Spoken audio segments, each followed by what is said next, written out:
how world leaders from across the planet meet every July and actually engage in mock human sacrifices to the Canaanite deity Moloch. They bring a bound body in an effigy of a child and sacrifice it to the idol. And incredibly, most of those in attendance are our supposed Christian conservative leaders. Here's a video still I shot while I was inside of the encampment. You see a human skull in effigy. And let's look at that deity they worship, Moloch, a Semitic deity mentioned in the Bible whose worship was marked by the human sacrifice of children. Since we blew their cover in 2000, the Grove's gone public to a certain extent. They released this photo of a 1915 ritual. Here you have the hooded figure over the mock sacrifice. And here's a simulated hanging from 1908. In this picture, you see a photo from 1909 with what looks like public officials in attendance.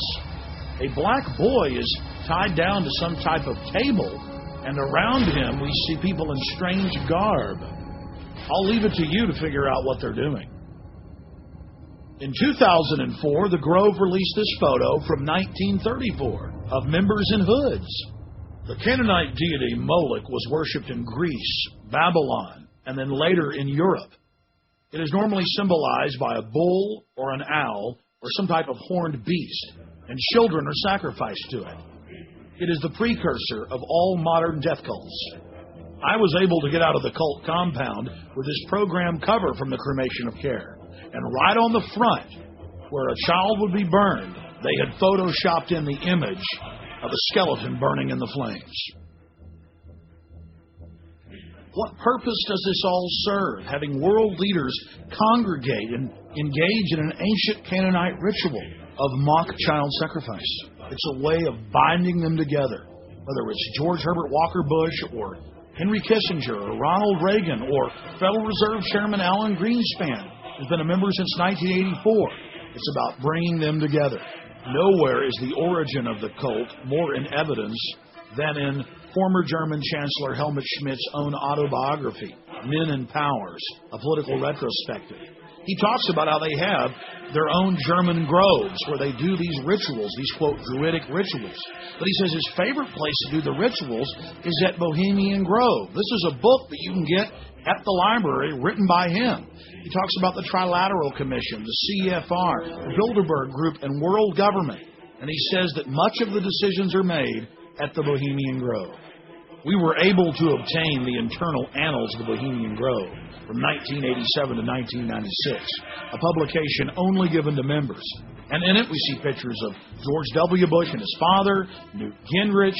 We see all of these different famous individuals there at the Grove. Walter Cronkite, Jimmy Carter, Jack Kemp, Richard Milhouse Nixon. The list goes on and on. If you're still doubting reality, here is a November 1989 issue of Spy magazine. The Grove released photos of themselves dancing around dressed like women. And in the article, they admit that they do mock human sacrifices. The article went on to show artist renditions of the Moloch idol, as well as discussing how they bus in male prostitutes and how AIDS was a big problem. Then a New York Post article in July of 2004 reported how a top gay porn star serviced the moguls. Begone, dull care. Fire shall have its will of thee. Begone, dull care.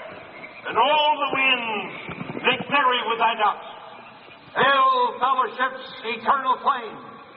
Once again, midsummer sets us free.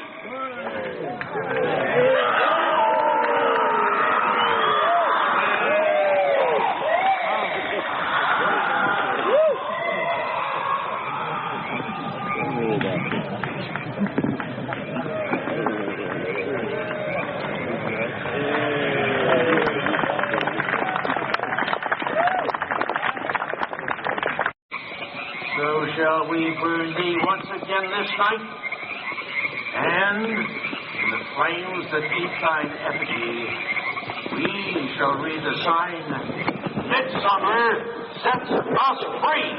Ye shall burn me once again.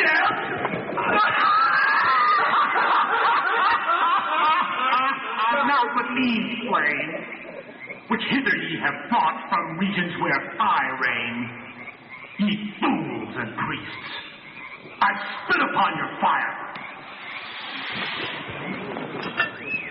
Wow. Great son of all mortal wisdom, Owl of Bohemia, we beseech thee, grant us thy counsel.